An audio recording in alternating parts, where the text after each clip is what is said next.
My name is Panuchos. I'm 45 years old. I'm from Pagosa Springs, Colorado. I drive a semi-truck for Crossfire, hauling gravel, putting in pads for BP and stuff like that.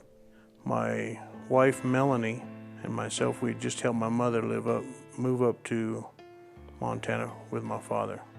We were in the transportation business, hauling cars, transporter. And I had my truck parked down in Yuma, Arizona, where we were living.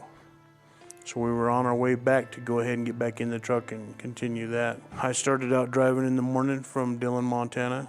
We were headed southbound on Interstate 15.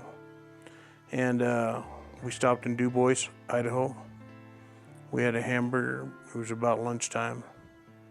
And after lunch, she said that she would go ahead and drive. I told her I was going to take a nap, so I just laid over in the front end of the Toyota pickup on the bench seat and was snoozing, taking a short nap.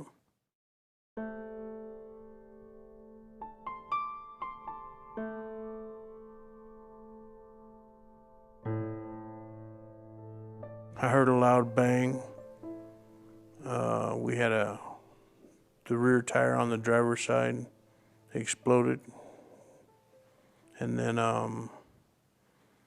the last thing that I can remember is we were going across the rumble strips. We rolled it about 4 times.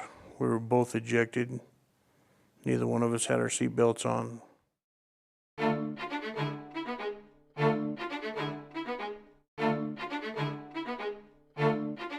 I can remember turning over in the truck, the brush and the dirt and the dust going by, and I actually thought, well, it's kind of like when you see a wreck on television.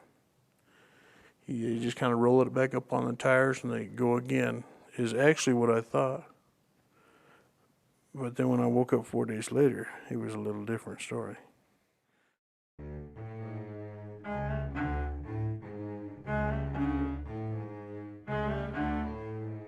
When I woke up in the hospital, my mom and dad were there. And I knew something was wrong because, of course, I was laying in the hospital. And the first thing I asked, I said, well, how's Melanie? And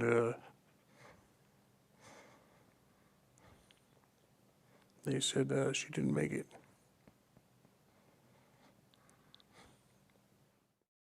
She was 36 years old when we had this wreck. We were married for about 16 years. She was always powerful, always positive, always gung-ho, always stood behind you. She was the kind of wife every guy wanted.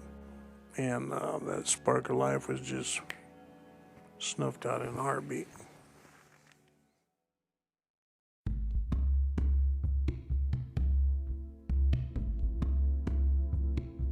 The pickup wasn't tore up bad. We had a fiberglass shell on the back of it, and it come apart, just kind of exploded, but that's, you kind of expect that. But the pickup looked like it was in really pretty decent shape. It wasn't crunched up or really gnarled up by any means. Looks like it actually landed on the 4 tires, so it looks like you could have kind of closed the doors, picked up all the trash around it, and went on down the road.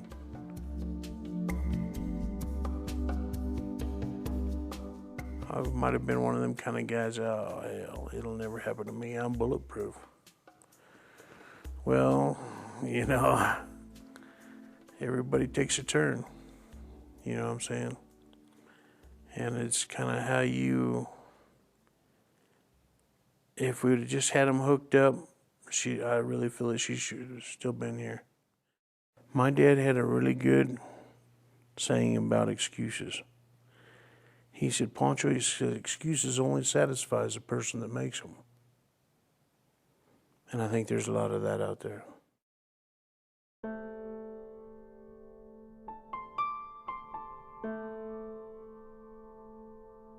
If you got your seatbelt on, you're 60 to 80% better off if you've got it on than if you don't.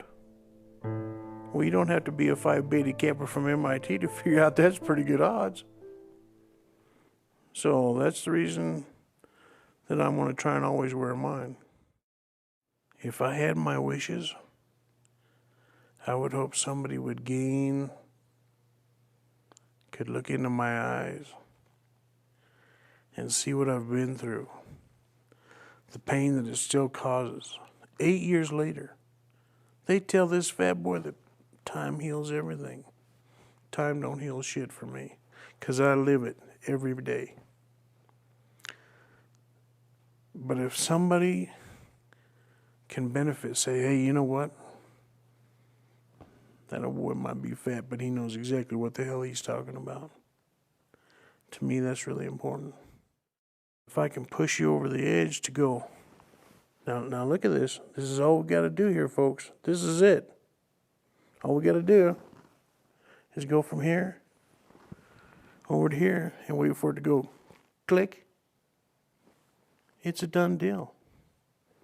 How in the hell more easier can you get it than that? Can't be done. I hope it helps 10 jillion people out there.